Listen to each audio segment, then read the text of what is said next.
অনেকেই ভাবে দুটো লোকের কি বা কাজ থাকতে পারে আর কি বা খরচা থাকতে পারে। খরচার কথা না হয় বাদই দিলাম, কারণ মানুষ ইনকামটা দেখে কিন্তু তার পিছনে যে কতটা খরচা হয় সেটা দেখে না।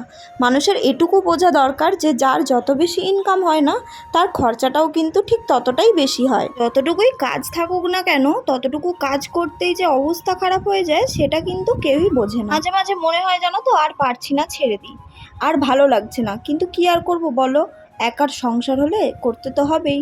হাজারো শরীর যদি সাধ না দেয় তাও কিন্তু মনকে অনেকটা বুঝিয়ে নিয়ে সব কাজগুলো করার জন্য লেগে পড়ি। সত্যি না, মাঝে মাঝে মনে হয় যে কেউ যদি মুখের কাছে রান্না করে দিত খুবই ভালো হতো, কিন্তু সে কপাল আর করেছি কোথায়। সত্যি বলতে একদিক থেকে কি ভালো জানো তো, যে কেউ এটা বলতে পারবে না যে আমি ওর সময় গিয়ে করে এসেছি, কারণ এখন মানুষ মানুষের খারাপ সময় পাশে দাঁড়ায় ঠিকই, কিন্তু সেটা বলতেও ছাড়ে না যে আমি ওর খারাপ সময় পাশে থেকে এসেছি। কিন্তু তবুও কি বলো তো, যদি পাশে একজন হেল্প করার মানুষ থাকে না তাহলে তো আর কিছু মনেই হয় না, কষ্টগুলো কষ্ট বলেও মনে হয় না। আর আমার সেই মানুষটা আছে, সেটা হচ্ছে তোমাদের দাদা ভাই, যাকে দেখলে না আমি জোর পাই।